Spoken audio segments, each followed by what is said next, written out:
Bonjour à toutes et à tous. On attend les derniers retardataires là-bas sous la tente et on va commencer. On va commencer aujourd'hui par cette ouverture des universités populaires, de la deuxième journée des universités populaires, par la thématique concernant la place des femmes au sein du mouvement. Mais avant de débuter, vous avez certainement vu les pépettes qui portent des messages et je vais laisser Clotilde expliquer qu'est-ce que c'est les pépettes. Vous avez devant vous une armada de pépettes.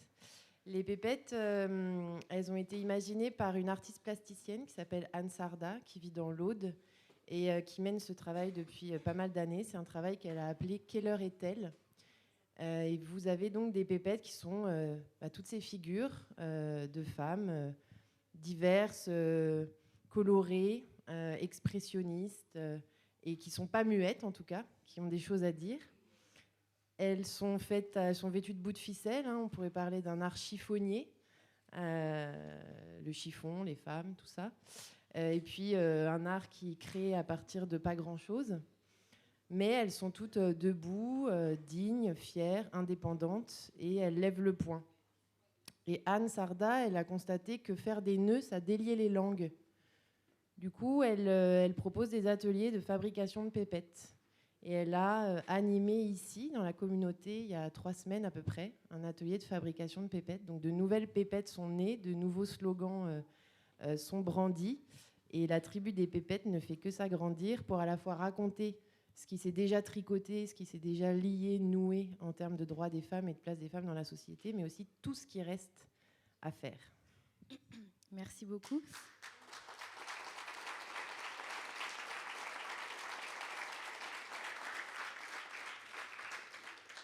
Donc nous allons questionner la place des femmes au sein du mouvement pendant 1h30, pendant cette table ronde. C'est une question qu'on aborde peu au sein du mouvement et il nous semblait aujourd'hui pertinent, nécessaire de se questionner, de s'interroger, de faire un peu l'état des lieux, de quelle est la place des femmes au sein du mouvement, quelle est leur place dans les instances de décision, quelle est la question aussi de la parité.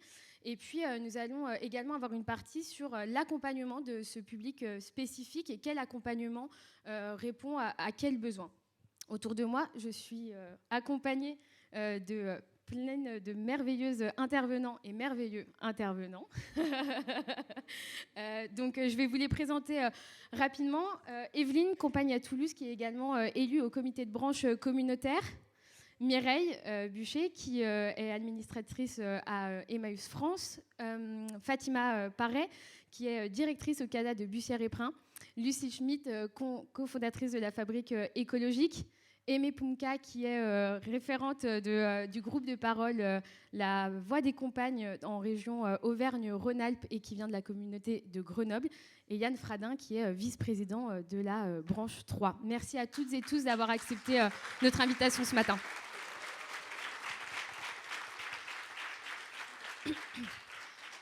Juste avant de commencer, je vais vous donner quelques données sur la place des femmes au sein de l'économie sociale et solidaire. Alors, je ne vais pas faire une liste de données un peu indigestes, mais j'ai retenu 2 données qui, je pense, peuvent être intéressantes, en tout cas, à analyser pour la suite. Il y a une étude qui est sortie, une enquête du Conseil national de l'économie sociale et solidaire sur la parité et sur l'égalité femmes-hommes au sein de l'associatif.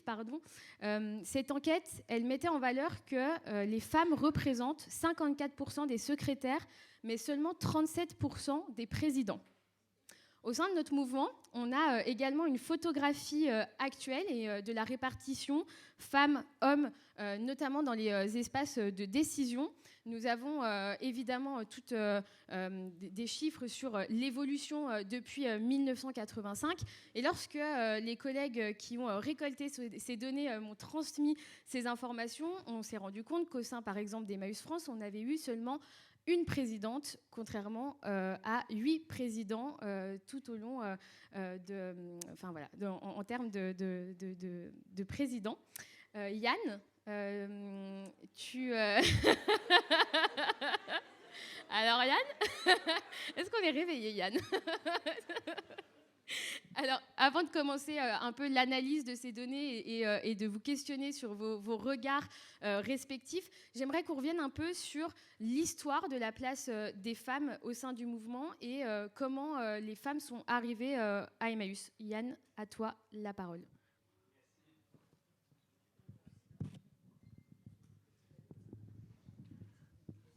Oui, alors je suis assez content d'être l'homme de service, parce qu'en général, souvent, c'est dans tous les tables rondes, on cherche, on se dit, zut, il n'y a que des hommes, on va essayer de trouver une femme ou deux femmes, etc. Donc là, c'est l'inverse, et donc c'est super que c'est déjà une illustration que ça se renverse un petit peu.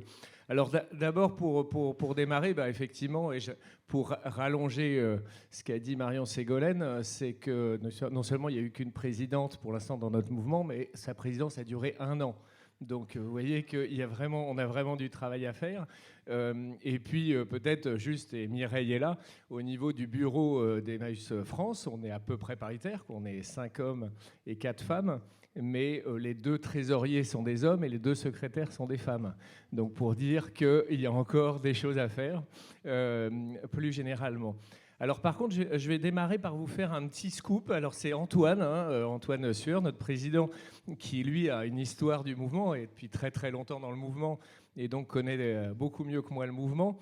Et il a travaillé un petit peu et il a notamment demandé à Emmanuel Larcher d'Emmaüs International de chercher un petit peu dans les archives du mouvement. Et on a trouvé une petite perle que je vais vous dire. Alors je vous lis le texte qu'Antoine avait prévu de dire. Et donc si on revient sur l'acte fondateur du mouvement, tel qu'évoqué donc plus haut, la fondation, donc vous savez, la rencontre entre Lucie Coutaz et Georges Leguet, on peut voir qu'il y a un effacement du rôle de Lucie Coutaz dans notre histoire, puisque elle a été vraiment, on sait qu'elle a eu un rôle important, mais dans l'acte fondateur. Puisqu'on rappelle toujours que l'abbé Pierre a été appelé auprès de Georges Leguet, donc un ancien forçat suicidaire, et qui lui dit « Puisque tu n'as rien à faire de ta vie, au lieu de la perdre, viens m'aider à aider ». Donc c'est vraiment un des actes fondateurs, si ce n'est l'acte fondateur qu'on raconte toujours. Mais l'histoire, en fait, est incomplète, puisque, en fait, Georges, au centre de querelles familiales très violentes qui risquaient de tourner très mal, avait été amené auprès de l'abbé Pierre, lequel était absent pendant plusieurs jours pour déplacement à l'étranger. C'est Lucie Coutaz, secrétaire de l'abbé, qui le reçut, prit du temps, l'écouta, le calma et s'engagea à trouver une solution, ce qu'elle commençait à faire en attendant le retour de l'abbé Pierre. Puis l'abbé revint peu après et fut mis au courant. Georges, entre-temps, par désespoir, avait tenté de se suicider. L'abbé partit en urgence le rencontrer et l'histoire se poursuivit comme on la connaît. Donc la première partie, donc Georges Leguet, il rencontre d'abord Lucie Coutaz, et ça, on l'a complètement oublié, puisqu'on dit toujours que c'est la rencontre de l'abbé Pierre avec Georges Leguet, qui est fondateur du mouvement en 1949. Donc voilà, il faut qu'on rétablisse l'histoire comme beaucoup de choses. Il y a des choses qu'on oublie et en général, il y a surtout le rôle des femmes qu'on oublie. Et d'ailleurs, juste aujourd'hui, pour nos universités, première université populaire, c'est assez symbolique qu'il y ait 2 espaces, un pour Lucie Coutaz et l'autre pour Georges Leguet.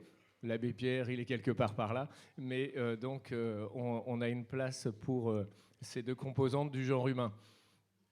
Alors, je ne vais pas vous refaire toute l'histoire, mais ce qu'on peut dire d'autre part, c'est que les communautés, en fait, historiquement, ont été des communautés uniquement d'hommes dans le mouvement. Bon, le mouvement a été cofondé par l'abbé Pierre, qui est quand même un symbole du patriarcat, je dirais, donc la prêtrise, le célibat, le non-mariage, une des seules religions au monde qui ne marie pas, qui ne permet pas à son clergé de se marier, etc.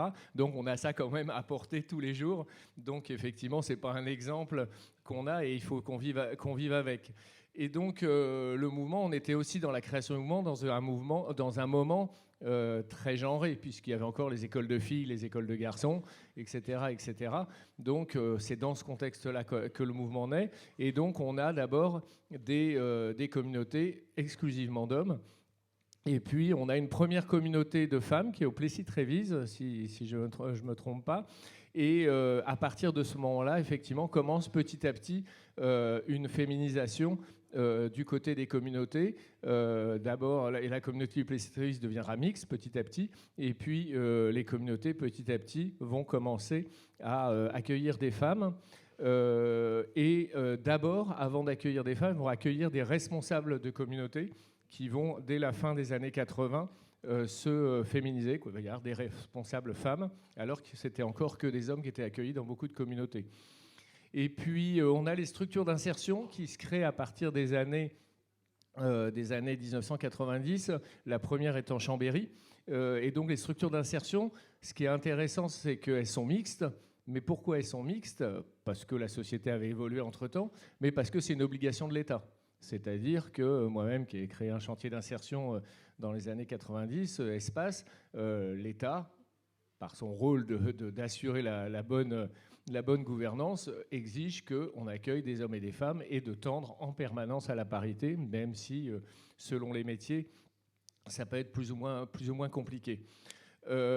Et puis plus récemment, très récemment, alors d'abord on a eu les compagnes et compagnons, et ça je dois saluer parce qu'effectivement depuis longtemps on parle des compagnes et compagnons, c'est-à-dire que la branche 1 dans notre petit microcosme parle de compagnes et compagnons, et nous il faut qu'on évolue puisque les comités d'amis, il n'y a toujours pas de amis, c'est toujours masculin, donc à la branche 3, donc on a du travail encore à faire tous de ce point de vue-là. Et puis récemment, il y a une petite anecdote, c'est que certains s'en souviennent peut-être, mais vous n'avez peut-être pas regardé ça de très près. On a modifié les statuts à la dernière Assemblée générale d'Emmaüs France, donc il y a quelques semaines. Et on avait une partie Assemblée générale extraordinaire pour modifier les statuts. Et donc, on a modifié notamment un article sur la représentation et la gouvernance dans le mouvement. Et en conseil d'administration, on a travaillé, la commission gouvernance a travaillé, tout le monde a travaillé, et donc il y a un projet qui nous est présenté, et il est marqué qu'on doit accorder une plus grande place aux jeunes dans le mouvement. Donc c'est une bonne chose. Et puis à ce moment-là, il y a Mireille Charona, une de nos éminentes membres du conseil d'administration, qui dit peut-être qu'on pourrait peut-être mettre quelque chose sur les femmes, parce qu'il n'y a rien. Et donc du coup, on a rajouté un cavalier, ce qu'on appelle à l'Assemblée nationale un cavalier législatif. Au dernier moment, on a rajouté un élément en disant tiens, on pourrait mettre quelque chose. Alors, on n'est pas allé, on n'a pas osé, on doit l'avouer, aller jusqu'à la parité. On a dit, je ne sais plus comment c'est mis, mais il y a 2 éléments dedans. Il y a indiqué qu'il faut tendre à la parité, d'une part, et d'autre part, dans toutes les instances du mouvement. Donc, ça nous oblige désormais toutes et tous, dans le mouvement, à toutes les instances du mouvement, les branches, les associations, etc., de tendre vers cette parité femmes-hommes. Donc voilà, donc ça vient d'être dans les statuts, ça nous oblige maintenant.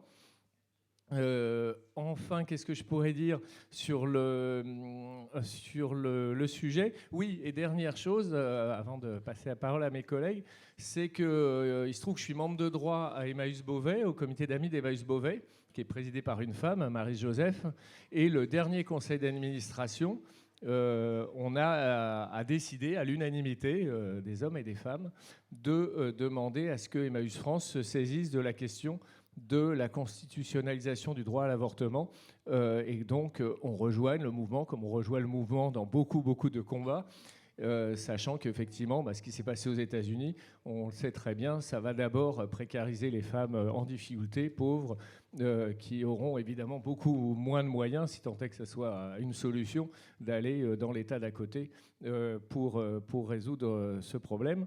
Donc voilà, donc en tout cas, voilà, ça nous est posé. Le prochain conseil d'administration aura à travailler sur ce sujet, mais pour dire que la question de la place des femmes dans le mouvement et dans nos actions, dans nos activités, est majeure et doit être au centre. Et en tout cas, en tant qu'un des membres du conseil d'administration, je m'y emploie. Merci. Alors, tu le disais, il y a une seule communauté vraiment au début qui accueillait des femmes, qui est donc celle du Plessis-Trévise, mais on était quand même, et on est toujours dans un mouvement qui accueille en majorité des hommes, qui est en majorité dirigé, présidé par des hommes. On observe une évolution, et c'est important de le notifier, mais on a encore beaucoup d'améliorations devant nous, et encore plein de choses à créer et à inventer.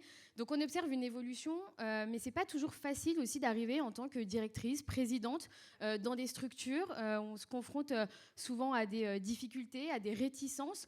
Fatima, donc tu es directrice au CADA de Bussière et Prin. Est-ce que tu peux nous expliquer en quelques mots comment toi, ton arrivée, elle s'est déroulée à Bussière? Alors, merci pour l'invitation. Je trouvais que c'était intéressant de raconter ces premiers jours, enfin déjà l'arrivée au CADA. Ce qu'il faut savoir, c'est quand déjà l'entretien d'embauche, j'ai été reçue par plus d'hommes que de femmes, évidemment. Et on a passé à peu près tout l'entretien. Enfin, il y a eu deux étapes. Les 2 étapes, on les a passées à essayer de comprendre comment je pouvais être capable de gérer des conflits, comment je pouvais être capable de gérer des affrontements entre résidents, et comment j'allais me faire respecter. Et ça a été tout tourné autour de ça. Mon parcours, mes capacités, mes compétences n'avaient finalement peu d'importance. Il y avait juste des questions là-dessus. Alors peut-être pour me déstabiliser, mais en tout cas, moi, ça m'a donné encore plus envie de tenir tête et d'avancer. Et à force de me poser des questions justement sur comment je pouvais être respectée au sein du CADA, parce ce qu'il faut savoir, c'est qu'au CADA d'Emmaüs, il y a quand même je vis sur ce lieu, donc je suis vraiment tous les jours avec les personnes. Et donc, à un moment, j'ai regardé Éric Foix, le président, qui avait, pour ceux qui le connaissent, grande moustache impressionnante, et je lui ai dit de façon un peu culottée, j'aurai jamais les moustaches que vous avez, je vais devoir trouver d'autres solutions pour me faire respecter. Je pense que ça a peut-être joué pour mon embauche, mais voilà, j'ai un moment, je leur ai dit, c'est vrai que je suis une femme, mais je peux peut-être trouver des moyens de me faire respecter.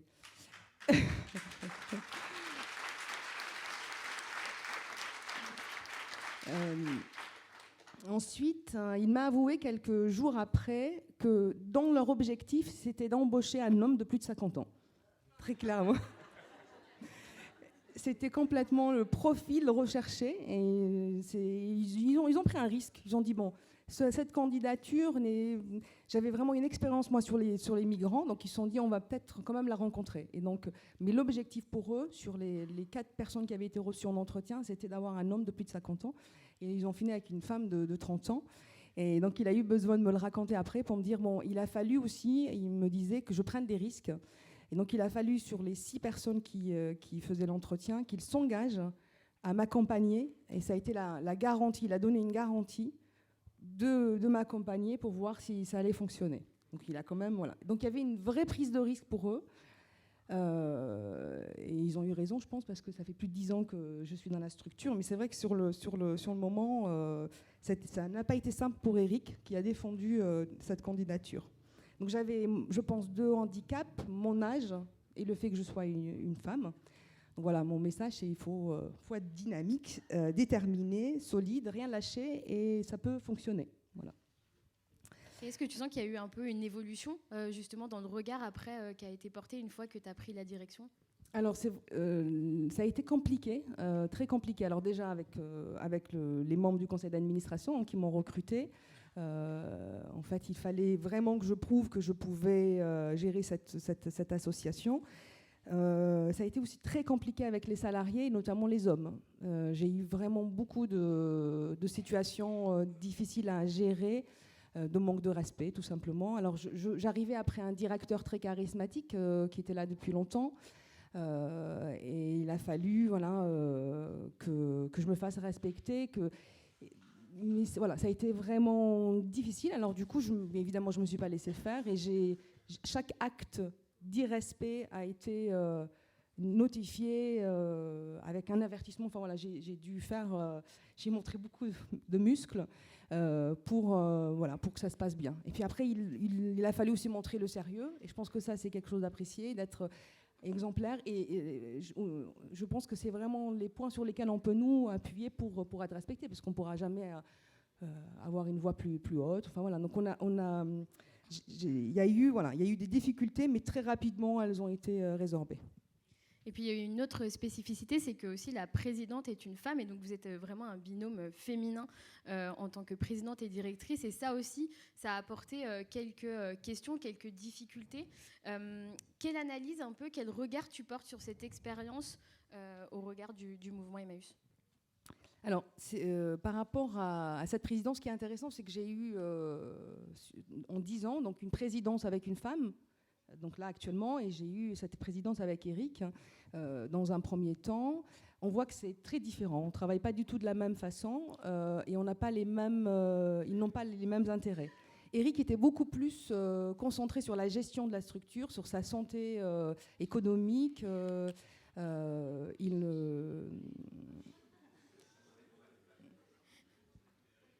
Et donc, il passait beaucoup de temps sur les tableaux, par exemple, sur les tableurs. Il passait énormément de temps là-dessus. Il me posait pas mal de questions. Il ne me faisait pas confiance, mais bon, voilà, il fallait construire cette confiance. Et donc, il faisait même lui-même les tableaux, c'est-à-dire que les comptes administratifs, il les faisait. Donc je lui disais, mais Eric, ça y est, je peux commencer à le faire. Et il a fallu vraiment beaucoup de temps pour qu'il me fasse confiance là-dessus. Donc il y avait vraiment le volet économique et réglementaire qui comptait beaucoup pour lui. Chantal, c'est tout à fait différent. Elle a vérifié que la structure était saine, que l'expert comptable faisait bien son travail.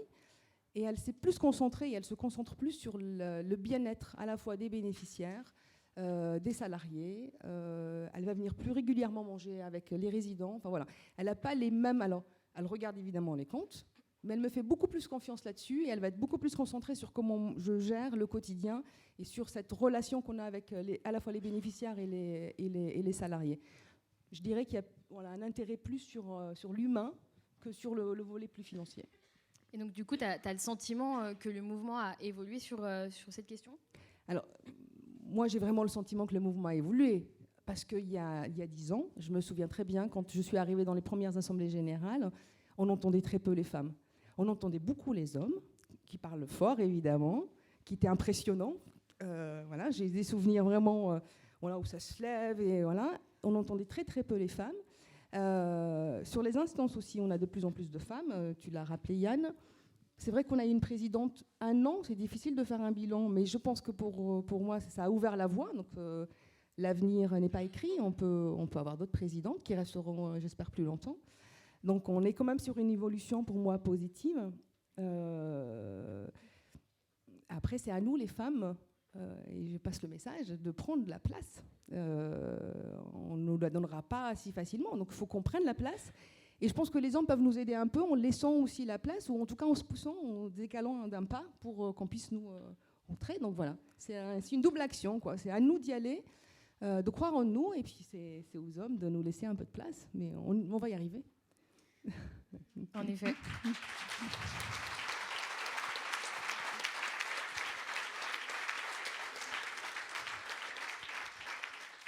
C'est vrai que sur le pourcentage de femmes qui sont responsables, directrices, vice-présidentes, ça se ressent aussi dans les données. Alors, juste un petit quiz pour voir si vous avez une idée à peu près. Quel est le pourcentage de responsables femmes aujourd'hui ? Selon vous, est-ce que c'est moins de 30%, moins de 50% ou moins de 70%? Alors, pour les moins de 30%, je vous laisse lever la main. Okay. Moins de 50 ? Ok, moins de 70, du coup le reste. Et donc, en fait, c'est 41% aujourd'hui, 41,7 précisément de femmes responsables. Donc, il y a une vraie évolution depuis au moins une vingtaine d'années, même si, encore une fois, ce n'est pas suffisant. Evelyne, donc toi, tu es compagne à Toulouse, tu es aussi élue... fraîchement élue du comité de branche communautaire. Fatima, elle évoquait très justement l'idée de dire on doit prendre notre place, nous en tant que femmes, mais aussi on doit fortement encourager les hommes à laisser la place dans les instances, dans les temps de prise de parole. Toi, comment tu vis justement ton arrivée au comité de branche communautaire? Comment ça se passe en tant que femme, en tant que compagne dans cette instance? Non, moi je trouve que ça se passe très très bien. J'ai été très bien accueillie. Et en fait, quand je me suis présentée, on me dit c'est bien, il manque de femmes, il manque de compagnes. On a besoin de femmes et de compagnes.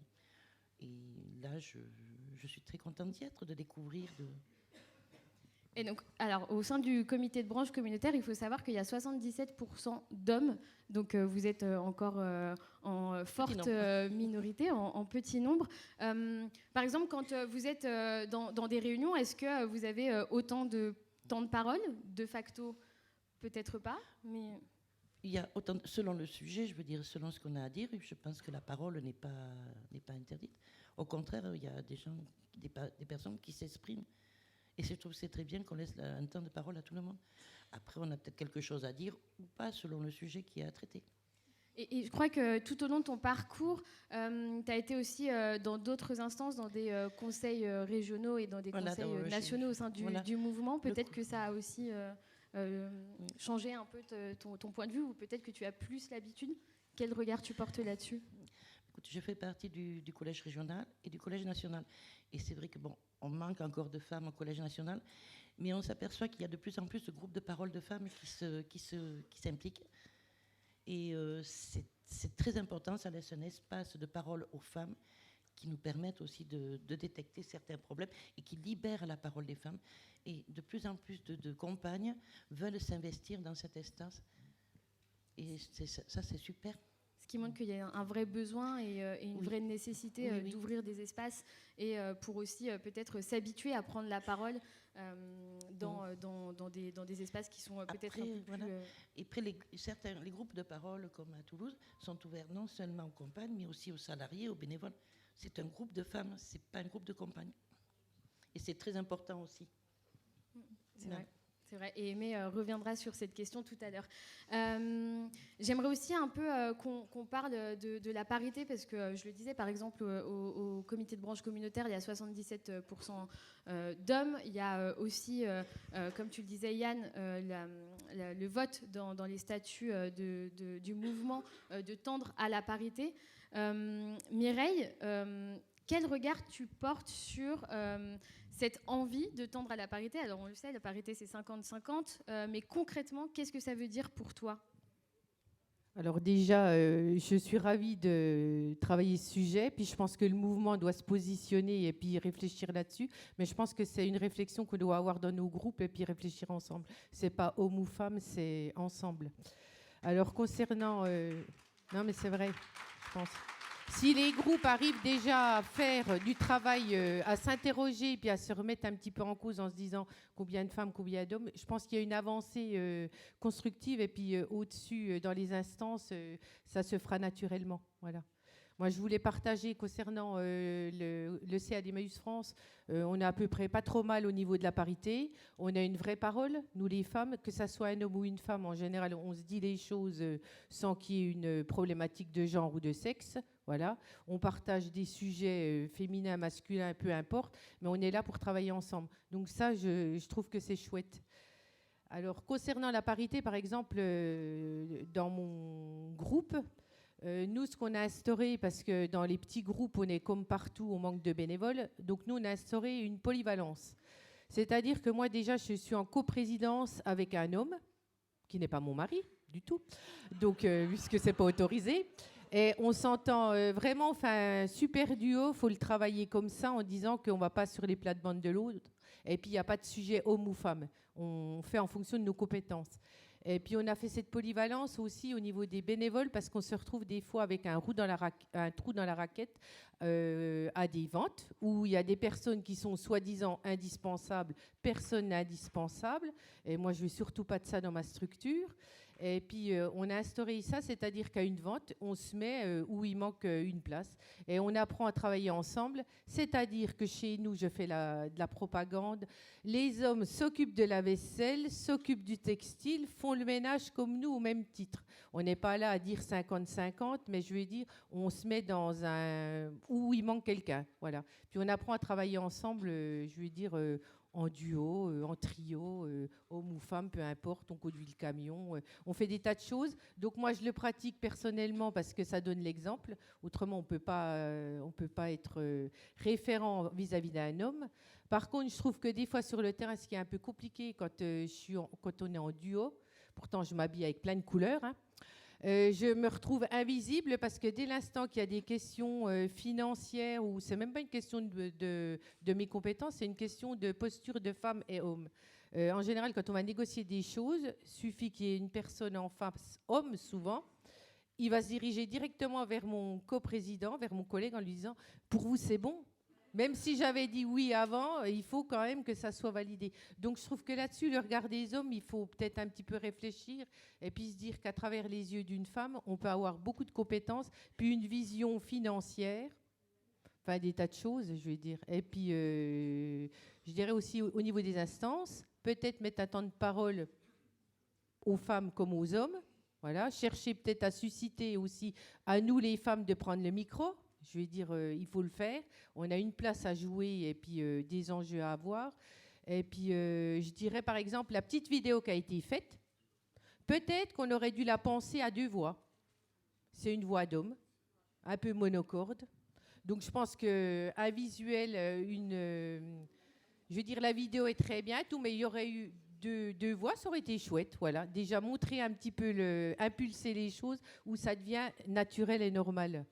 Hein, la génération des jeunes, eux, ils ne se posent pas la question. Ils se disent, nous, la parité, c'est acté, ça fait partie de notre façon d'être et de notre façon de vivre. Donc, voilà. Et c'est vrai que sur la répartition des tâches, il y a une vraie répartition genrée des tâches, notamment aussi parfois dans les communautés où c'est compliqué le regard qu'on porte sur des compagnes, des femmes qui vont conduire le camion. C'est pas toujours accepté. Et donc du coup, c'est vrai qu'il y a une vraie déconstruction, un vrai changement de regard qu'on doit porter sur cette répartition des tâches. Lucille, vous avez beaucoup écrit sur la parité, justement. Première réaction sur un peu tout ce qui vient d'être dit par nos intervenantes sur voilà, cette évolution et sur la répartition de ces tâches-là. Oui, merci Marion Ségolène. Je vais peut-être dire pourquoi je suis là, en dehors du fait qu'effectivement, je suis le regard extérieur par rapport à l'organisation Emmaüs. Moi, je me suis intéressée à ces questions de relations entre les hommes et les femmes à plusieurs titres.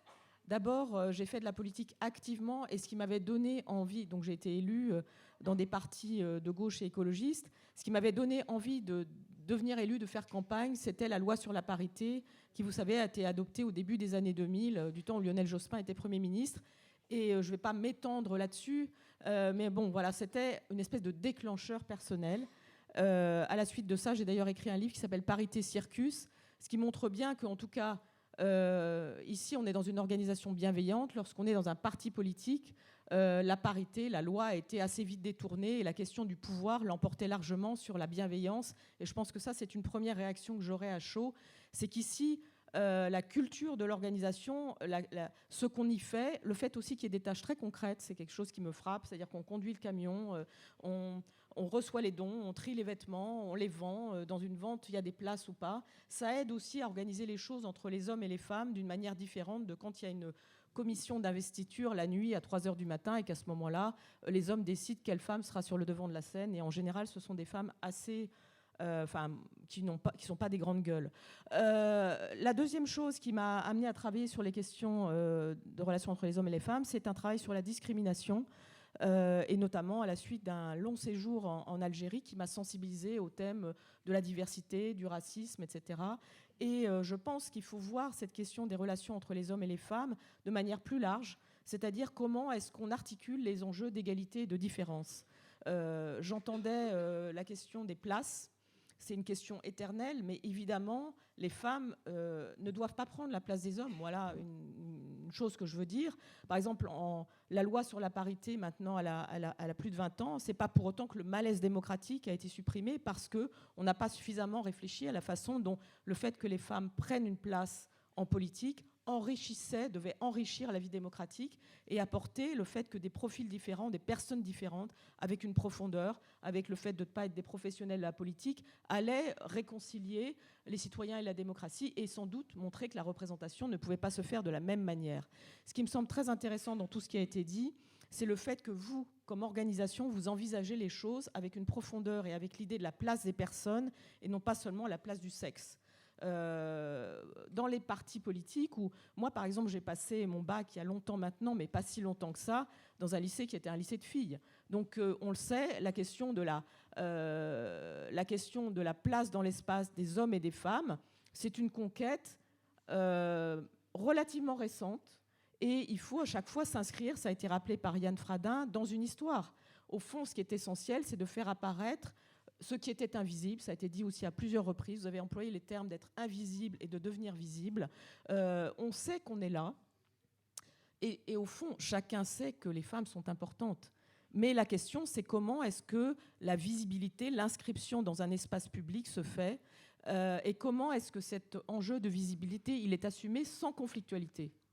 Parce qu'il me semble que ce qui est important, c'est de substituer à une culture de la conflictualité, de la prise de pouvoir, une culture de la coopération. Alors ça va de soi, me semble-t-il, c'est inscrit dans l'ADN d'Emmaüs, mais par ailleurs, on ne va pas non plus faire le monde de Walt Disney. Il y a toujours des petits conflits, il y a toujours... Et comment est-ce qu'on fait ? On le surmonte par la parole, on le surmonte par le débat, et donc on le surmonte en faisant devenir visibles des choses qui étaient invisibles, que ce soit conduire le camion ou pas. Mais je crois que ce qui était très important dans ce que vous avez dit, c'était le fait que chaque personne doit faire aussi en fonction de ses talents, de ses aspirations, de ses mérites, et que les tâches doivent être également partagées. Ce qui me semble important aussi, c'est ce qu'a dit Fatima sur son entretien d'embauche. Hier, j'ai pris le train et j'étais assise à côté d'un officier, d'un militaire, et on a parlé sur la question de l'autorité des femmes. Et je lui posais des questions, peut-être pour préparer. Et j'ai trouvé que ce qu'il me disait ressemblait fâcheusement à ce que vous avez dit sur les moustaches, en fait.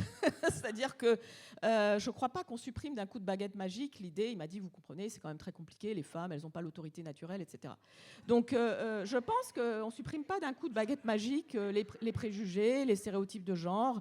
Ça a été aussi évoqué par les unes et les uns, puisque Yann est à cette tribune, sur vous êtes petite, est-ce que vous allez réussir à vous imposer votre voix vous avez une voix fluette. Moi, ça m'est arrivé. Vous savez, je me suis présentée contre André Santini à plusieurs reprises, et on me disait toujours, vous êtes beaucoup trop petite et vous êtes beaucoup trop mince. Et vous avez peut-être aussi beaucoup trop de cheveux, je ne sais pas. Mais en tout cas, moi, je leur disais, mais non. Et je me rappelle que la première fois que je me suis présentée, j'étais même enceinte. Alors, mais j'ai fait un très bon score. Mais simplement les gens me disaient, sur les photos, on imaginait que vous étiez beaucoup plus grande. Et ça, c'est un truc, ça c'est un truc intéressant. C'est-à-dire que la question des préjugés, qui sont d'abord des préjugés physiques, c'est une chose, d'ailleurs, c'est dans le droit des discriminations, ça se dit beaucoup.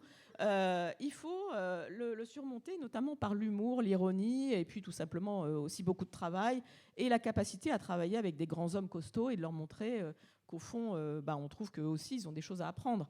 Mais c'est ça que je ressens, c'est-à-dire qu'il n'y a pas tellement à intellectualiser les choses, il y a à avoir une vision aussi qui est une vision déterminée.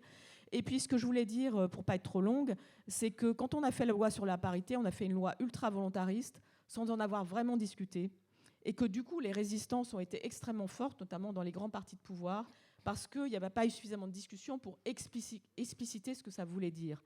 L'idée, c'était, comme s'il y avait eu des mannequins femmes là, qu'il fallait imposer par rapport à une réalité. Moi, il y a aussi 25 ans maintenant, j'avais été nommée sous-directrice au ministère de l'économie et des finances.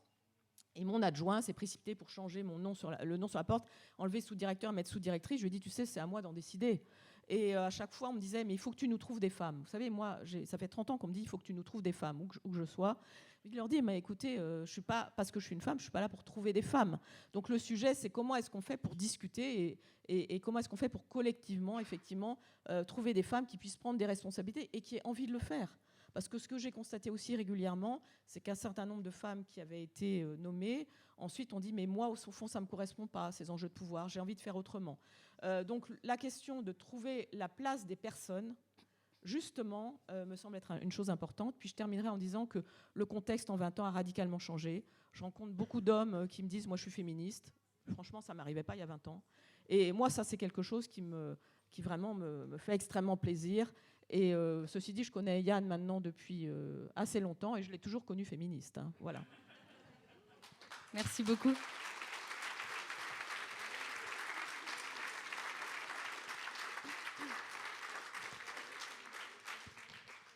Donc depuis le début de ces échanges, on aborde vraiment cette question sous l'aspect et l'angle de l'évolution, de la représentation des femmes au sein des instances.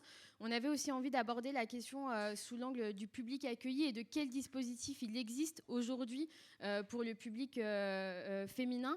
Le premier centre, il faut savoir que le premier centre d'hébergement 100% dédié aux femmes a ouvert en 1997. Donc on sait qu'il y a des besoins, des attentes spécifiques pour le public féminin. Au CADA, Fatima, vous avez en majorité des femmes. Comment ça se passe pour vous, et est-ce que vous avez décidé à un moment donné de faire une part plus grande à l'accueil de femmes, ou est-ce que ça s'est fait naturellement? Comment ça s'est passé? Alors c'est vrai qu'on a un CADA qui est à la base familial. Ensuite, on a évolué avec le temps, en accueillant plus de célibataires. Mais à la base, on avait quand même majoritairement des familles et donc des femmes. Beaucoup de femmes seules, avec enfants, voilà. Et on a un moment... Alors, ce sont des orientations nationales, les CADA. On ne choisit pas les personnes qui viennent chez nous. Mais de temps à autre, quand on a une situation dont on a entendu parler, on peut négocier avec l'État et essayer d'accueillir ces femmes. Donc on a eu toute une période, on a accueilli beaucoup de femmes à la rue, beaucoup de femmes demandeuses d'asile qui n'avaient pas réussi à trouver un hébergement. Et donc j'ai eu à un moment énormément de femmes enceintes. Donc on a eu beaucoup d'accouchements qui ont suivi. Enfin voilà, donc on s'est finalement un peu spécialisé, malgré nous, sur ce public-là. Et donc, on a ces femmes qui cumulent énormément de difficultés parce que voilà, il y a les problématiques de mode de garde, de mobilité, mais il y a aussi tout le poids culturel. Beaucoup de femmes n'osent pas faire certaines choses, ne se sentent pas le droit de le faire, ont des difficultés à participer aux différents ateliers qu'on peut mettre en place. Elles ont les enfants, elles ne peuvent pas aller en cours de français. Donc il a fallu trouver des solutions. À la fois, on est en milieu rural, c'est pas évident, on n'a pas des crèches partout, donc on a réussi à trouver quelques systèmes de garde, quelques bénévoles qui viennent chez nous garder les femmes pour qu'elles puissent aller, elles, en cours de français. On a aussi mis en place des cours de français avec les enfants, donc elles pouvaient venir avec leur bébé, avec des groupes plus restreints. On a travaillé évidemment avec des ateliers sur la question à la fois de la contraception, on a fait des ateliers pour qu'elles apprennent à faire du vélo, parce que apprendre à faire du vélo, c'est aussi s'émanciper, c'est avoir le droit. On a fait un gros travail sur tout ce qui est les droits des femmes, leur dire que dans le pays dans lequel elles sont accueillies, elles ont des droits qu'elles n'avaient peut-être pas chez elles, dans leur pays d'origine. Voilà. Et on a travaillé aussi la question des violences, parce que beaucoup d'entre elles avaient été victimes de violences conjugales. Donc on a beaucoup protégé, mis à l'abri, travaillé avec des associations spécialisées. Voilà. Donc on a énormément d'actions qu'on a mises en place pour les accompagner. Et justement, la question des dispositifs, des espaces qu'on met en place pour accompagner ces femmes, c'est aussi important. C'est important d'avoir des espaces d'expression.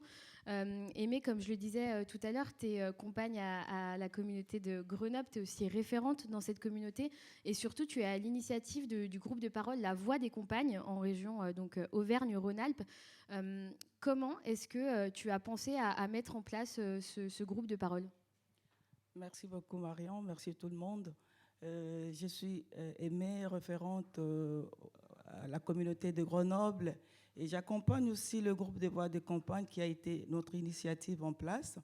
Et parlons de la place, c'est complexe.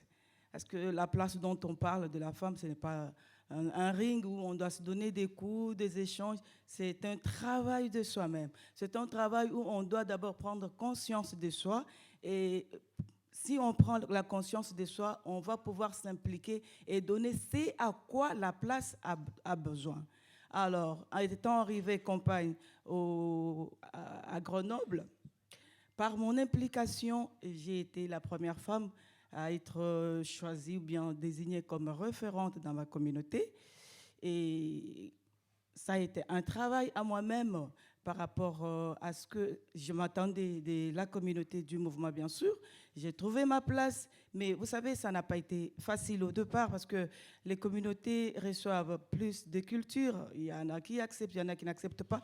Mais étant en moi-même, sachant que connaissant ce que je veux et ce que je cherche, ça a été un travail jusqu'à ce que je suis arrivée à convaincre par rapport à mon travail les collègues et accepter ce que je pouvais faire jusqu'à aujourd'hui. Et dans cela, dans cette même angle d'idée, je suis arrivée à faire des formations et amener ce qui était essentiel, important par rapport au mouvement. En tant que compagne, vous savez, les compagnons, c'est des gens qui sont accueillis dans des communautés, qui ont des parcours, qui ont des vies. Et si on reste dans cette vie-là, on ne fait pas un travail de savoir qu'on est en tremplin, on avance et on doit travailler sur ce pour donner ce qui est meilleur. C'est là où il y aura des problèmes sur la place. C'est là où il y aura beaucoup de questions sur la place. La place est là, la place se mérite. Et la place se mérite du moment où on s'implique, on se donne, on sait à quoi on a affaire. C'était un travail. Nous avons eu à mettre en place dans notre communauté, c'était un espace de femmes en dehors des organisations qui sont mises en place, des sorties communautaires et tout ce qui suit, qui sont d'ailleurs très bien suivies par des responsables. Alors, on a senti dans les femmes, il y avait un besoin qui était de pouvoir se retrouver à côté, parler d'elles. Cela ne veut pas dire que les femmes pouvaient fonctionner, faire un monde à elles-mêmes, non, pour que ça ne s'interprète pas mal. Et les responsables ont compris, ils nous ont donné, ils ont cédé l'espace de pouvoir nous retrouver. 3, 4 fois des sorties, on s'est dit, ce serait mieux d'élargir cette vision, aller voir aussi les autres. Il y a eu un besoin qui s'est fait sentir d'aller vers les autres. On a commencé seul, mais là, on devrait marquer les pas vers les autres dans la région. L'idée qui n'existait pas. Et étant donné, on a fait venir notre assistante sociale avec laquelle on a travaillé le travail au départ, qui, elle, nous a donné l'idée, nous a encouragé de pouvoir appeler Flavie, qui s'occupe de l'expression et participation des compagnons. Ça a été encourageant. Lorsqu'elle était venue, c'était en été, c'était très, très chaud. Elle est venue, elle a croisé 4 femmes dans la communauté. Et ces femmes-là, tout le monde n'avait pas le même niveau. Il y en avait qui parlaient mieux français, qui ne parlaient pas bien français. Mais ce n'était pas ça qui avait handicapé sa venue ou bien ce qui fait qu'aujourd'hui, le groupe puisse exister. De ces femmes-là, chacune a trouvé sa place, a donné le meilleur de ce qu'elle pouvait. Et Flavie a fait l'étude de notre demande. On a fait venir les autres collègues ensemble et on a travaillé dessus, comment les groupes pouvaient fonctionner à la longue. Ce n'était pas facile parce qu'on nous disait de part et d'autre, ça a été toujours, ça a toujours commencé, mais jamais ça aboutit. Mais on était déterminés, on s'était dit, nous avons notre place et nous devons vraiment faire preuve de ce que nous pouvons à cette place. Alors, ceci étant, nous avons mis en place des objectifs, les buts pour lesquels nous devrions nous retrouver et vraiment ça a été un bon départ. Les responsables nous ont donné toujours des espaces pour nous retrouver dans des communautés. On a eu à faire 4 sorties et on a des sollicitations même aujourd'hui, des communautés des femmes. Elles sont là et ça fait une fierté déjà. Et elles sont motivées et vraiment, c'est vraiment un très, très bon départ. Sur ces espaces, les femmes font des échanges. On voit les femmes qui viennent avec le visage abattu, fermé, mais sur cet espace, avec les expériences des unes et des autres, on voit comment les gens retournent différents. C'est ça le but pour lequel ces mouvements, ou bien on a mis en place ces groupes de voix des campagnes. C'est un groupe d'échange. C'est un groupe où il y a échange d'idées, d'expériences et la façon dont on travaille la journée. Il y a l'activité l'après-midi et le matin, on débat sur un thème. Le thème qui est choisi par les femmes elles-mêmes. On leur permet de pouvoir s'investir et pouvoir parler ou bien aller vers ce à quoi ils ont toujours besoin. Il y en a des timides, mais par des activités qui arrivent à s'exprimer. On a vu, ça semble être un peu simple, mais dans la pratique, c'est compliqué parce que ça engage la vie de ce genre.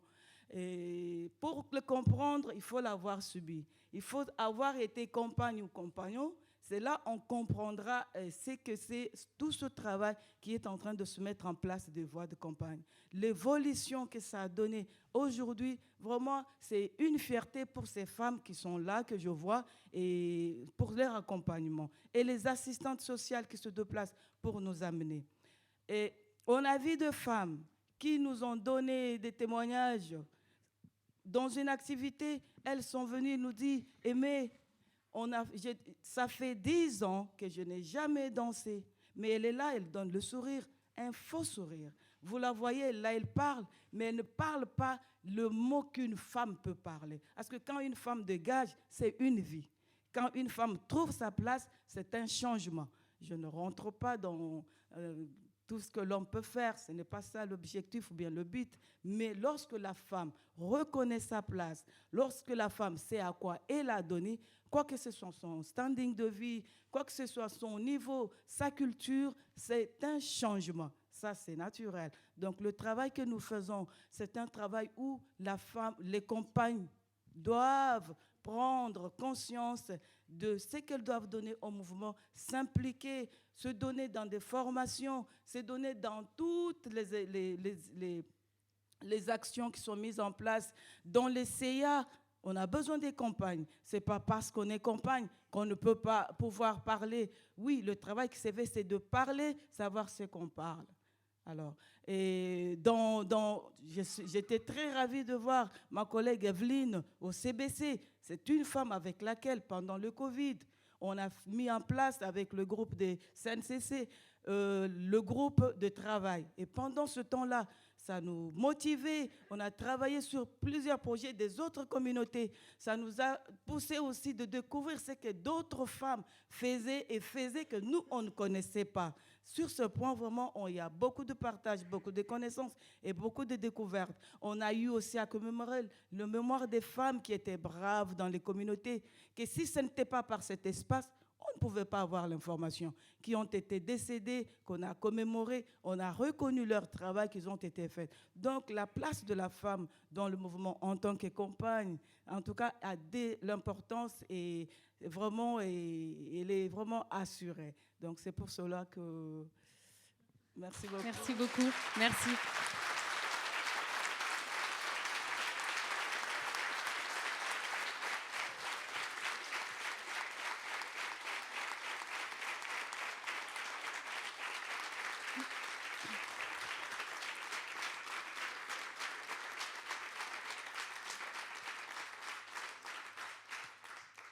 Alors, on arrive peu à peu à la fin de ces échanges. Simplement, moi, j'aimerais bien avoir, pour terminer, une prise de parole de chacun et chacune d'entre vous sur les réflexions, les voies, les pistes qu'on peut continuer de mener concrètement dans les mois, dans les années à venir. Est-ce que chacun, chacune, vous pouvez un peu... voilà, c'est quoi votre idéal? Qu'est-ce qu'on peut continuer de mettre en place sur cette question? Je pense que c'est surtout un travail qu'il y a à faire, non seulement sur les compagnons, sur les hommes, mais aussi sur les compagnes. Parce que quelquefois, ce sont les compagnes qui, elles-mêmes, moi, on m'a dit, mais pourquoi tu fais un métier d'homme? Et une femme me dit ça. Et je me dis qu'il y a un travail à faire sur tout le monde, pas seulement sur les hommes. Mireille ? Moi, je pense qu'il faudrait réactualiser dans nos groupes déjà, se poser les questions où on en est, qu'est-ce qu'on a envie de faire.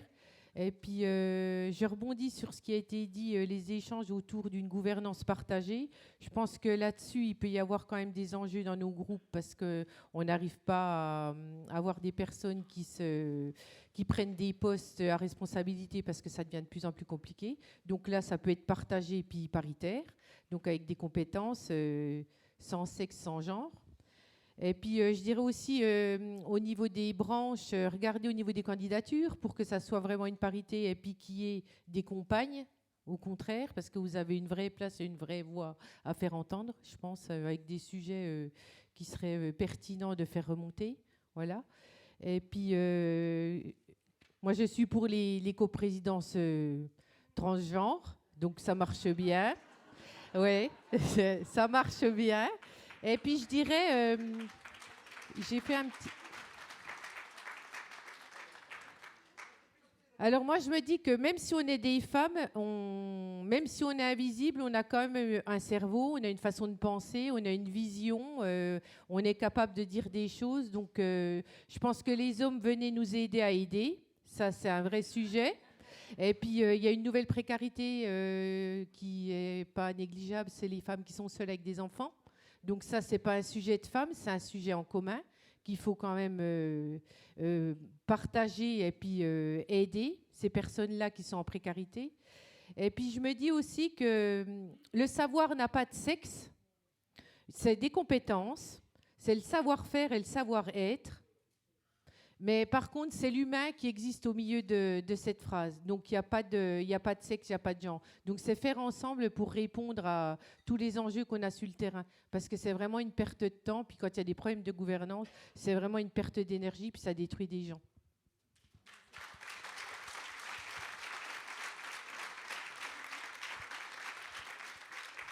Alors, moi, je voudrais dire un dernier mot sur les deux volets. Sur le volet accompagnement, j'ai oublié de dire tout à l'heure que, évidemment, il faut faire un travail important avec les femmes, mais il y a quand même un gros travail avec les hommes que nous faisons, nous, chaque jour. Par exemple, dire qu'une femme peut prendre le train seule, ça, pour certains couples, c'est pas évident pour les hommes. Ils ne veulent pas laisser leur femme partir prendre le train. Donc, on fait un travail là-dessus, sur le fait de leurs droits. On parle beaucoup de droits et je pense que dans les communautés, ça doit être aussi quelque chose qui peut rappeler le droit des femmes. Moi, c'est vraiment un principe que je répète chaque jour, depuis le jour de l'entretien et jusqu'à leur départ, dire que leurs femmes ont les mêmes droits, que les enfants sont également leurs enfants, parce que des fois, ils ont tendance à l'oublier. Donc, c'est les femmes qui se trouvent avec cette occupation des enfants, et la préoccupation à tout niveau, à la fois mentale et quotidienne. Donc, dire aux hommes que ils peuvent de temps en temps s'occuper de leurs enfants, garder leurs enfants, pour que les femmes partent à la piscine. Voilà. C'est des choses qu'on propose qui ne sont pas évidentes. Donc, voilà, il y a vraiment un gros travail de sensibilisation, d'éducation auprès à la fois des femmes et des hommes sur les accompagnements qu'on peut faire.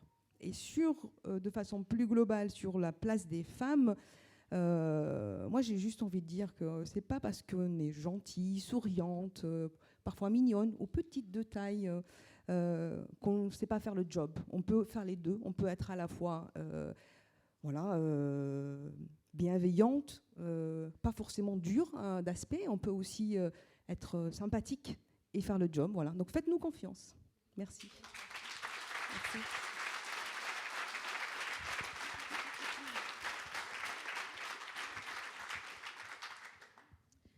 Et moi, ce que vous nous avez dit, Aimée, c'est que lorsqu'on a eu une vie difficile, lorsqu'on ne parle pas français, lorsqu'on a connu les violences, en fait, lorsque on vient d'une autre culture, ce que vous nous avez dit, c'est qu'à travers un travail sur soi et un travail qui est aussi organisé collectivement, en fait, on change.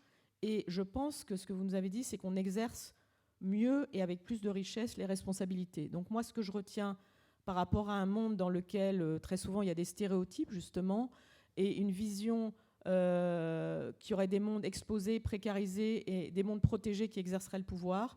Moi, ce que je retiens dans ce que vous nous dites, c'est que justement parce qu'on fait un parcours, mais que ce parcours est organisé avec ce que vous avez fait avec votre groupe, la Voix des compagnes, en fait, on prend des responsabilités avec plus de richesse et sans doute avec plus de... Je ne sais pas si je vais oser dire le mot d'efficacité, mais en tout cas avec plus de capacité à en faire un exercice de la responsabilité plus créatif, plus riche et sans doute plus adapté à un monde dans lequel il y a beaucoup plus d'incertitudes. Donc en fait, vous avez inversé ce qu'on nous raconte au quotidien et vous avez inversé la question des savoirs, c'est-à-dire qu'avoir eu une vie difficile, être dans la reconquête de soi, ça permet d'apporter à la démocratie, osons le mot, une richesse et une capacité à ce qu'on fasse davantage collectif. Donc vous avez décrit une vision de la responsabilité collective qui, moi, me semble extrêmement intéressante. Et ce que je retiens aussi, c'est que vous avez parlé des femmes, mais vous avez parlé des femmes d'une manière universelle. Vous avez enrichi notre vision de l'universel par rapport à cette question de reconquête de soi et de surmonter les choses en les organisant. Donc moi, je trouve que c'est magnifique. Et je pense que le sujet, c'est que quelque part, le modèle que vous décrivez puisse aller en dehors d'Emmaüs. Comment est-ce qu'on fait en sorte que ce que vous avez réalisé puisse prendre une plus grande ampleur? Je pense que cette question-là, elle est posée. Voilà. Merci. Aimé ?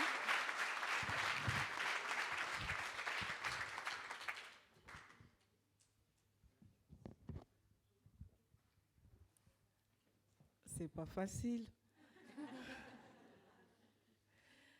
Bon, le comble, c'est de pouvoir accepter de se former pour pouvoir aussi accéder au monde du dehors. Accepter les formations, accepter les... Comment je peux dire? Les privilèges qui peuvent nous être accordés pour pouvoir sortir de de ce que nous sommes et aller au monde du dehors.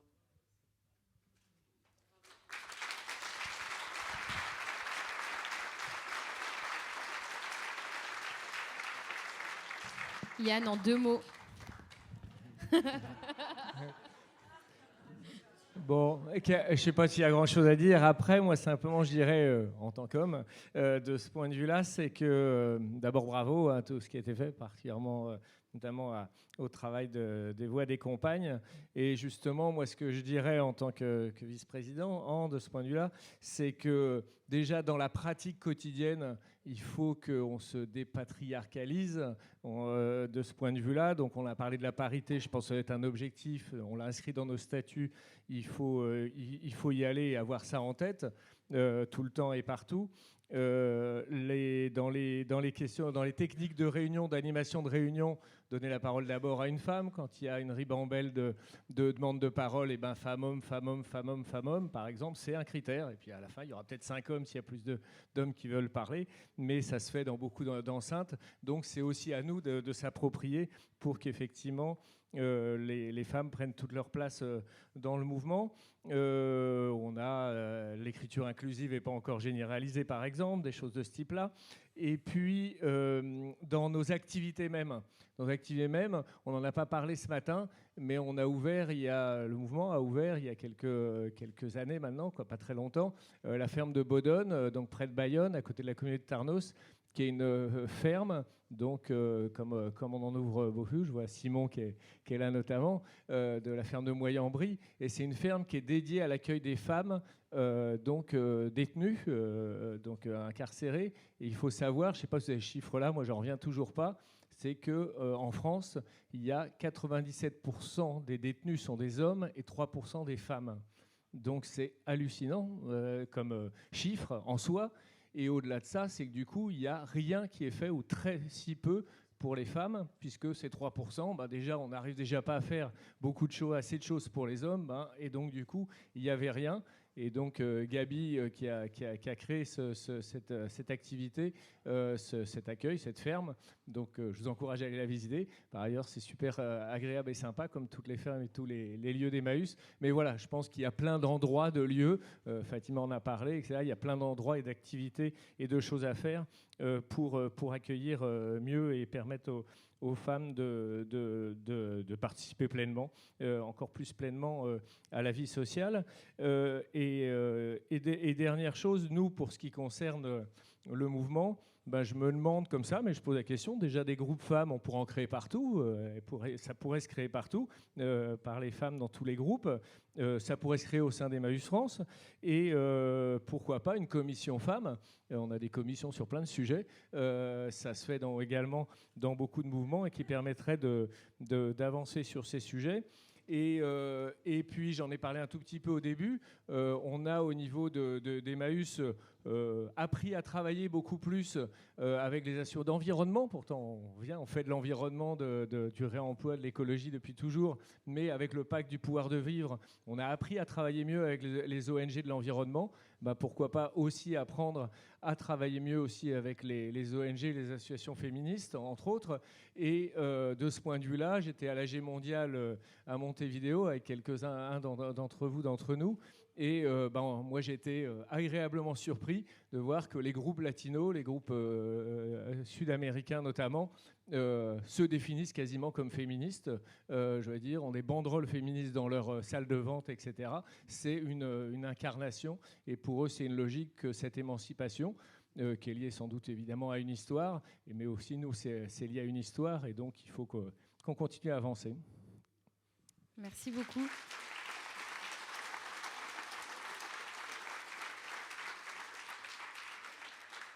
Eh bien, maintenant, à vous la parole. Si vous avez des questions, des réactions. Ah, j'en vois déjà une. Un homme, une femme.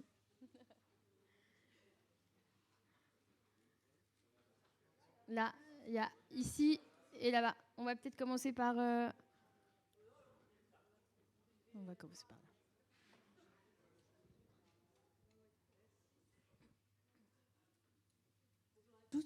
C'est bon, ça marche, merci. Donc Anne d'Emmaüs 88. Je voulais apporter un témoignage et puis avoir des réactions par rapport à tout ce qui s'est dit. Je ne suis pas forcément d'accord avec Yann, excuse-moi, mon président, sur l'histoire de créer des groupes spécifiques aux femmes. Je trouve que ça risque de... Ces stigmatisations de la femme, c'est pas quelque chose d'acceptable. Enfin, pour moi.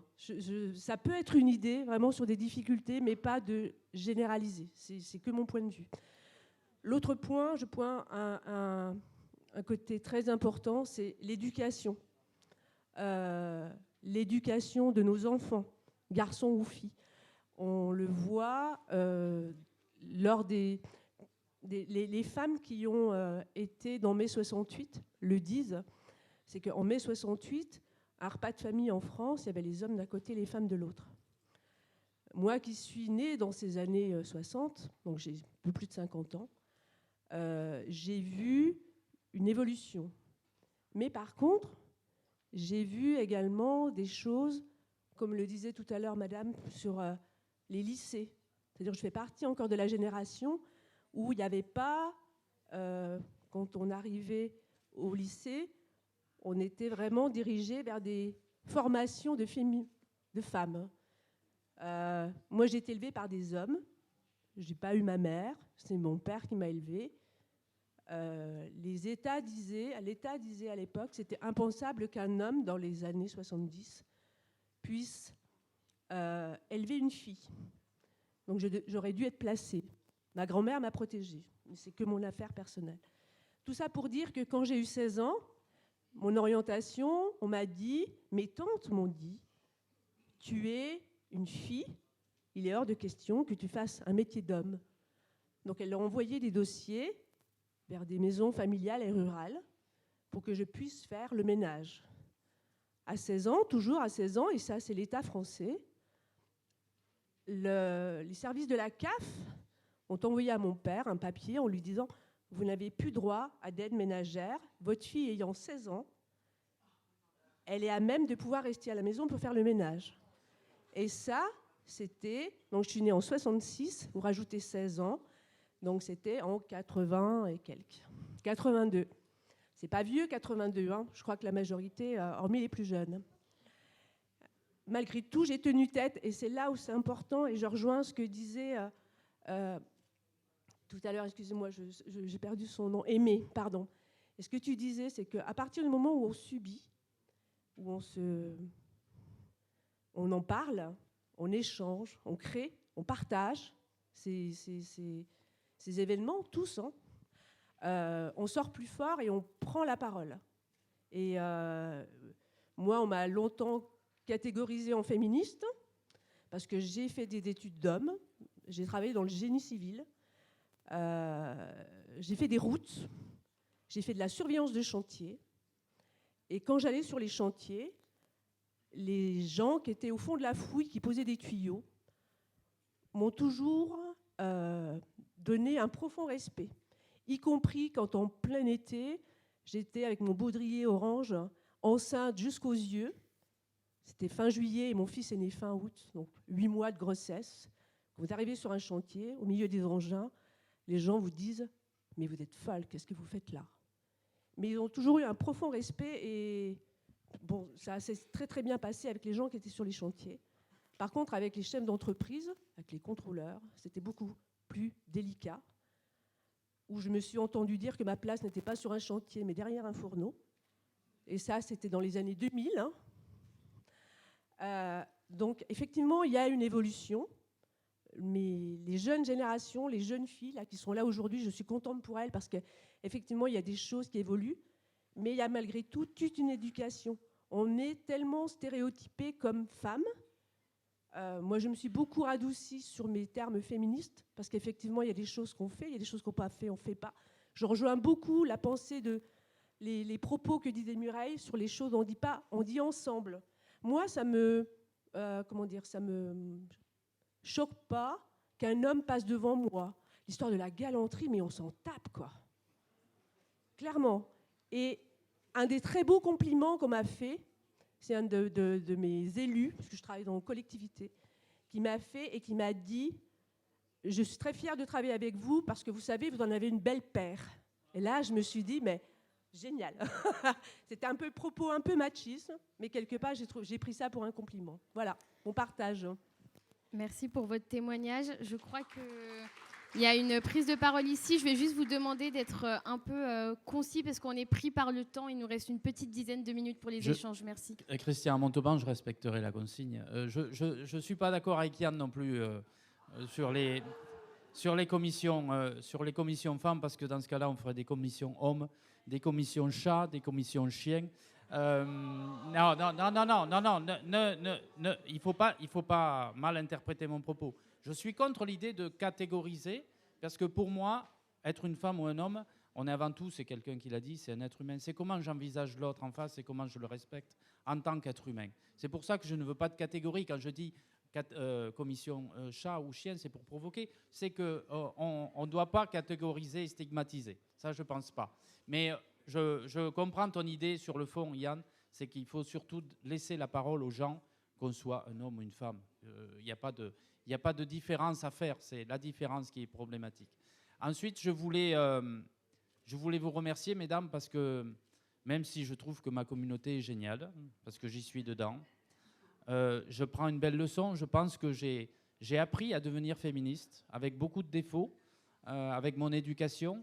Mais aujourd'hui, quand vous avez parlé, je me rends compte que dans ma communauté, les référents de l'activité sont des hommes, chez moi. Le pôle social sont des femmes. Qui trie le linge? Des femmes. Qui fait le ménage? Ah, il y a des hommes, c'est compliqué. Et en fait, merci de la honte que vous me donnez ce matin. Merci de la honte que vous me donnez.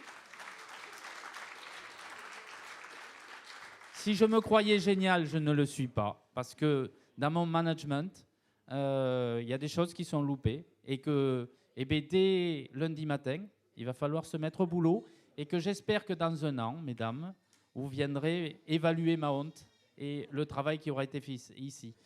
Et ensuite, juste un dernier petit mot sur madame qui vous êtes exprimée sur le parcours des personnes qui ont migré. Ça dépasse le propos des femmes, mais c'est ce que tu disais, Aimé. Je suis catastrophé aujourd'hui du sort qui est réservé aux migrantes et aux migrants. Catastrophé de cet État français qui s'enferme parce qu'il a peur des extrêmes, qui s'enferme sur nier l'étranger, nier jusqu'au point que même quand on est naturalisé, on ne peut pas voter, on participe, on paye des impôts, on ne peut pas voter. Mais moi, j'ai remarqué une chose à Emmaüs, qui accueillons essentiellement aujourd'hui des personnes migrantes, c'est que la force de la résilience, ces gens qui ont parcouru des choses que nous, on n'aurait peut-être pas parcourues, ont une force, une capacité de résilience, d'invention qui serait très, très utile à notre société pessimiste, pathogène aujourd'hui, et on aurait beaucoup à apprendre. Et j'ai honte J'ai honte que nos représentants se cachent, ouvrent des parapluies, des parasols et fassent un sort aussi terrible à nos frères humains.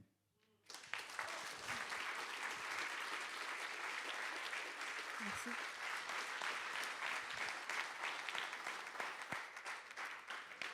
Allez-y. Alors, moi, je voudrais juste m'exprimer par rapport à ce que j'ai entendu. Et alors, excusez-moi, je suis un peu dans l'émotion, je ne sais pas trop parler en public. Je trouve que la place des femmes dans la société, c'est une lutte au quotidien pour se faire respecter à tous les niveaux. Et on l'a encore entendu un petit peu aujourd'hui, même des propos des hommes ne se rendent pas compte, mais les freins psychologiques sont toujours là. Et la lutte, c'est tous les jours.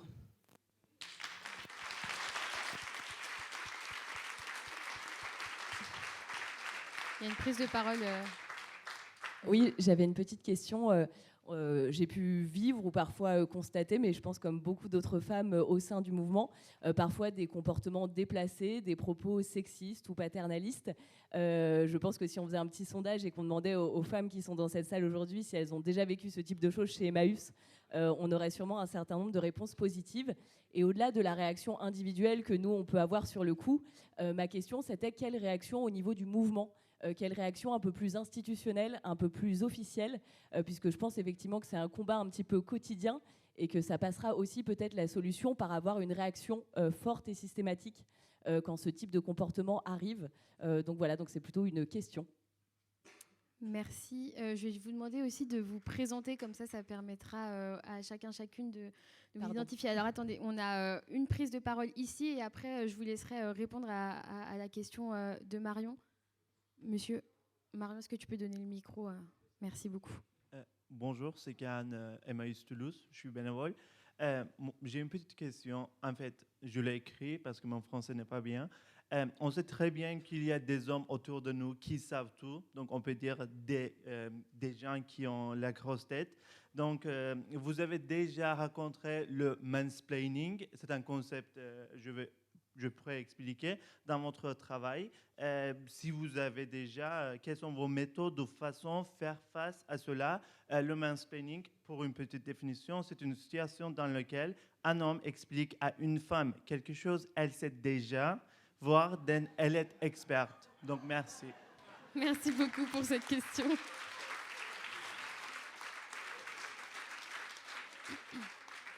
Yann, Mireille, je vous laisse peut-être répondre à la question de Marion sur qu'est-ce que, du coup, comment on s'empare de...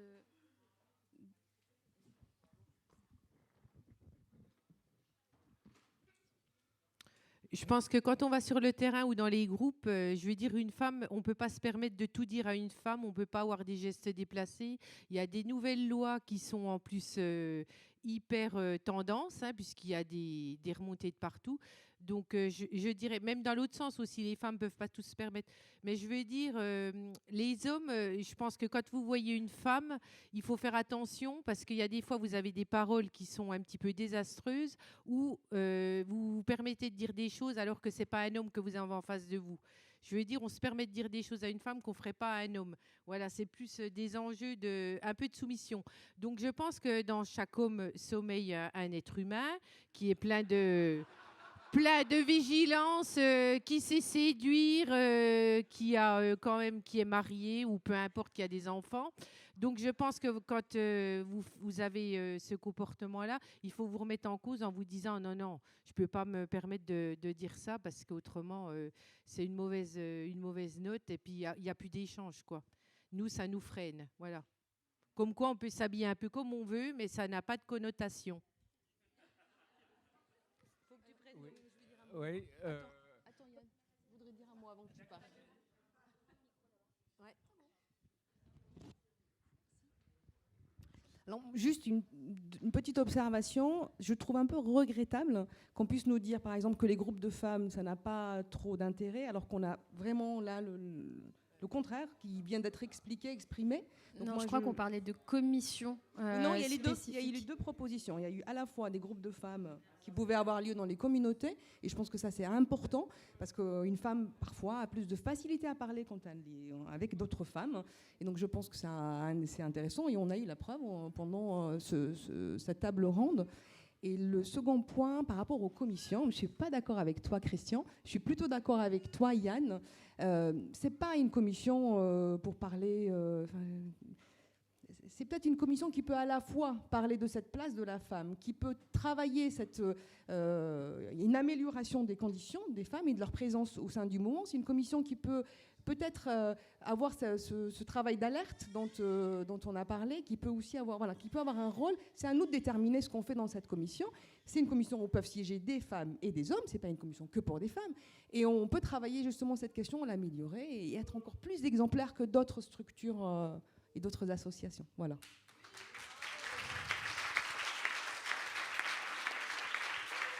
Yann, du coup, comment concrètement on répond aux violences sexistes et sexuelles Oui, alors effectivement, par exemple, une commission ou autre pourrait permettre de traiter ce genre de sujet, mais donc il faut qu'on le traite. Moi personnellement, je l'ai dit plusieurs fois dans le mouvement, je suis extrêmement choqué, mais dans la société en général, mais y compris encore plus dans le mouvement, et y compris dans le mouvement où on a une responsabilité particulière, mais vraiment particulière, par rapport aux personnes accueillies, mais aussi en tant qu'employeur. Alors on a décidé de lancer un travail sur ce point de vue-là, mais quand c'est des responsabilités hiérarchiques qui se posent entre soit président, présidente et salariés, et entre dirigeants, directeurs, responsables, cadres et salariés, d'autant plus, où là on a une responsabilité, et puis c'est une illégalité, et donc effectivement il faut y travailler. Alors j'ai pas la solution tout de suite, mais il faut qu'on y travaille. Il y a des systèmes de chartes, il y a des systèmes de choses qui font, et moi je propose que ça soit mis à l'ordre du jour d'un prochain conseil d'administration, de voir comment on élabore des solutions. Et effectivement, il y a, on sait, on connaît tous, dans les partis politiques par exemple, dans les grandes organisations, dans l'Église récemment ou quoi, il y a des instances qui se sont mises en place, des référents. Vous savez que dans toutes les entreprises, dans toutes les structures où il y a des salariés, il doit y avoir un référent, c'est la loi, un référent harcèlement par exemple, qui peut être interpellé sur des sujets de ce type-là. Donc voilà, il faut qu'on mette en place. Et merci en tout cas Marion de l'avoir relevé, parce qu'effectivement c'est essentiel et majeur. Et alors une des conditions quand même, je crois que je l'avais lu dans un texte dans la préparation qu'on avait fait, un des éléments qui joue quand même, c'est la question de la représentation et donc de la parité, ou en tout cas de tendre à la parité, c'est-à-dire dès qu'il y a des hommes et des femmes, et ça joue dans les deux sens, il y a des milieux où il n'y a que des femmes, dans certains champs professionnels, il faut qu'il y ait des hommes, et dans les milieux où il n'y a que des hommes, il faut qu'il y ait des femmes. Et de ce point de vue-là, ça change complètement. C'est-à-dire que les gens, c'est dit dans toutes les études, etc., qu'il y a plus de respect, il y a plus d'attention à la parole. Nous, dans les équipes de salariés, en chantier d'insertion, on a majoritairement des hommes, et à chaque fois qu'il y a 1, 2, 3 femmes, les salariés, quand on discute avec eux, ils disent « Ah, mais ça s'est pacifié, on parle mieux entre nous, entre hommes, en l'occurrence, par exemple, parce que il y a quelqu'un, une personne d'un autre genre qui est là, et donc on ne peut pas s'exprimer de la même manière, et donc on s'élève à chaque fois un petit peu. » Lucille, vous vouliez réagir ? Oui, je voulais réagir par rapport à l'histoire du mansplaining, c'est-à-dire que je crois que d'abord, ce que vous décrivez sur une femme qui effectivement se fait expliquer ce qu'elle sait parfaitement, c'est une chose qui relève pas seulement d'ailleurs de la relation homme-femme, c'est-à-dire que ça relève, par exemple vous disiez, je parle pas très bien français, donc ça peut vous arriver d'être dans un groupe et quelqu'un va vous expliquer ce que vous savez parfaitement, mais vous n'avez pas la capacité à répondre parce que vous n'avez pas la même je ne sais pas, vous ne parlez pas aussi bien, par exemple. Donc, le sujet, en fait, de cette question homme-femme, c'est un sujet plus généralement de se sentir minoritaire ou se sentir plus faible, alors même que, je me rappelle que c'est Clara Malraux qui, dans ses mémoires, dit, en discutant avec son mari, « Je sais que j'ai raison, mais je ne sais pas comment le dire ». Ça, c'est un truc universel. Et alors, par rapport à ça, toute la question, c'est l'attitude du groupe. Parce que si vous êtes en bilatéral, vous pouvez dire, bon, écoute, je sais que j'ai raison, et puis tu le sais. Si le sujet, c'est donc si vous êtes en groupe, moi ça m'est arrivé je sais pas, peut-être des centaines de fois depuis très longtemps, c'est quelles armes vous avez à votre disposition pour que le groupe, au fond, aille vers vous et aille pas du côté de celui qui, parce qu'il parle plus fort ou parce qu'il explique les choses avec aisance, au fond, est dominant. Je crois que c'est ça le sujet. Et donc, à votre disposition, vous avez plusieurs choses. Vous avez une sorte de... Je crois d'abord que l'humour, l'ironie sont des choses beaucoup plus puissantes que le rapport de force. Et bon, alors après, c'est en situation. Et puis, vous pouvez choisir de vous taire et d'avoir un léger sourire, mais au fond, vous avez quand même envie de parler. Donc, il faut se trouver un moyen de se décaler. Ça me semble important. Ou de trouver des mots plus forts, ou de trouver un langage différent. Moi, par exemple, j'adore les métaphores. Je suis plutôt une littéraire. Et je trouve que vous, quand vous parlez, par exemple, vous avez une capacité métaphorique très importante. Quand vous dites « il faut aller vers le monde du dehors », on se rappellera de cette expression, alors même que quelqu'un qui parle avec une logique, une rationalité, on ne s'en rappellera pas, on se dira « bon, c'est un robinet d'eau tiède ». Donc, trouver un langage différent, avoir l'humour, et puis montrer que personne n'est dupe, et donc trouver des alliés dans le groupe. Je crois que c'est un point important. Et par rapport à ce que vient de dire Yann, plus le groupe est divers, plus vous trouvez des alliés dans le groupe. Moi, régulièrement, dans le bureau de la Fabrique écologique, je trouve des alliés depuis qu'on a fait changer le bureau, qu'il y a une jeune femme qui est entrée, qu'il n'y a plus seulement des personnes qui pensent qu'elles sont importantes. Je crois que c'est un point essentiel. Voilà ce que je peux dire. C'est très pragmatique. Hein. Merci beaucoup. Je crois qu'il reste 2 prises de parole. Après, 3 prises de parole et après, on va clôturer ces échanges parce qu'il faut qu'on parte en atelier. Il y a une prise de parole ici. Allez-y. Oui, bonjour. Moi, c'est Anna Emma Chambéry. Moi, je voulais témoigner par rapport des groupes, les femmes de la communauté. On discute les difficultés, nous, entre nous les femmes. On transforme par la femme-là, Amy, entre nous. Moi, je vois toutes les filles, ils sont discutent leurs difficultés. Et puis, elle nous explique bien gentiment. Après, moi, je vois, ça nous donne du courage entre nous les femmes parce que tu trouves, il y a certaines communautés, ils sont juste 2 femmes, et puis ça donne le courage des femmes, et aussi ça donne, par rapport, si ça trouve dans la communauté, il y a des enfants, ça donne aussi les enfants, ça se voit, les enfants, ils voient quelque chose entre eux. Mais moi, je trouve que les groupes de femmes existent bien et je trouve bien si ça continue, j'aimerais bien. Parce que même on a travaillé une quelle sécurité par rapport aux femmes de la communauté, il y a ça aussi. Attendez, on ne vous entend plus.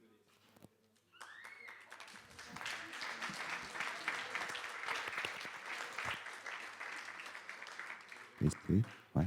Est-ce que... ouais. On a travaillé, on a travaillé par rapport à la sécurité de la femme de la communauté. Donc, nous tous, les femmes de le groupe, on a tout expliqué bien. Et elle nous explique, même si ce n'est pas nous aujourd'hui qui voient les difficultés, mais on ne veut pas voir les autres pour voir la même difficulté. Voilà. Merci beaucoup. Très rapidement, une prise de parole ici, et après, on clôturera. Très rapidement, là-bas, s'il y a un micro à proximité au fond de la salle. Bon, alors, allez-y, monsieur. Donc, Marc, Emmaüs Montauban et SOS Montauban. Je voulais faire un peu d'histoire et surtout rendre hommage à une personne, ça se passe au siècle dernier, qui a créé les SOS Familles. Donc c'est Madame Poinsignon qui a fait un travail formidable dans l'ombre. On ne l'a jamais vue manifester dans des réunions, faire les gros bras et tout, mais elle a été très efficace puisqu'il y a maintenant 60 SOS Familles dans le mouvement. La répartition hommes-femmes dans les SOS Familles, je pense, s'incline un peu plutôt du côté féminin, et c'est très bien. Et pour parler du présent, j'ai remarqué que la façon d'aborder les dossiers au sein des SOS n'était pas tout à fait la même entre la façon dont une femme avait cette approche-là et l'approche d'un homme. Et je voulais dire que c'était très bénéfique pour l'étude des dossiers et que cette façon de travailler, cette complémentarité jouait, quoi. Et pour vous répondre, les SOS Familles, c'est 63% de femmes bénévoles au sein des SOS Familles. C'est bien ce que je pensais. Merci beaucoup. Une dernière prise de parole. Non, je suis désolée, après, il va falloir qu'on... Oui, la femme qui a été un an présidente d'Emmaüs France, c'est moi. Et je voudrais... Non. J'ai pas dit ça pour être applaudi, hein. Mais je voulais un petit peu, on arrive à la fin, terminer sur une note optimiste, en particulier en ce qui concerne Emmaüs France et son CA. J'ai été harcelée par un homme, mais pour prendre la présidence d'Emmaüs France. C'était un harcèlement sympa. J'ai été énormément soutenue pendant mon année de présidence par un homme. Et à quelques exceptions près, je dis bien quelques exceptions près parce que des gros lourdeaux, il y en a partout, je n'ai jamais ressenti une forme de ségrégation homme-femme pendant ma présidence. Et là, je voudrais rendre hommage au CA d'Emmaüs France, aux salariés d'Emmaüs France aussi. Vous savez, quand j'ai été élue, il y a une jeune salariée qui m'a dit « Annick, tu es la première femme ». Mais je n'avais pas pensé avant. Je me suis dit, ah oui, c'est vrai, je suis la première femme. Et je vais vous dire que si je ne suis restée qu'un an, je pense que ce n'est pas la raison, c'est pas que j'étais une femme, c'est d'autres raisons. Et j'ai très bien vécu en tant que femme mon année au sein du CA et au sein des salariés d'Emmaüs France. Voilà. Merci beaucoup. L'ultime prise de parole. C'est l'ultime en très peu de temps, s'il vous plaît. Merci. Donc, Cédric, la communauté de Chambéry. Moi, je tiens à témoigner mon ressenti des compagnes dans une communauté. Excusez-moi, moi, ça a changé ma vie. J'adore. Voilà.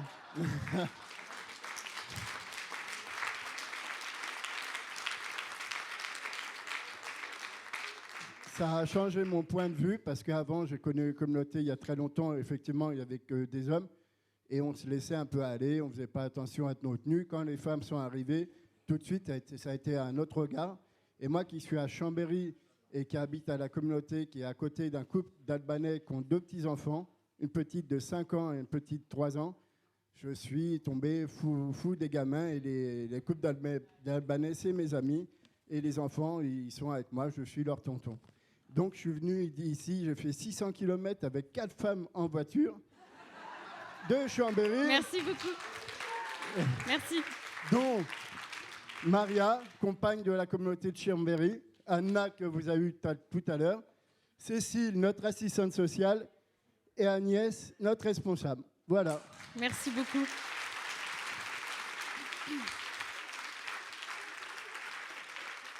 Merci à toutes et tous pour ces échanges. Merci à vous d'avoir encore une fois accepté notre invitation aux universités populaires. Juste, j'aimerais vous donner quelques ressources pour celles et ceux qui pensent vivre ou avoir vécu des violences sexistes ou sexuelles. Il est important de pouvoir en discuter dans des espaces dans lesquels on peut se sentir accueilli et en toute bienveillance. Donc, je vais vous donner 3 numéros que vous pourrez retrouver sur le livret de compte-rendu des universités populaires. Le premier, c'est le 3919. C'est un numéro d'écoute gratuit et anonyme pour les femmes victimes de violences qui est ouvert 24 heures sur 24.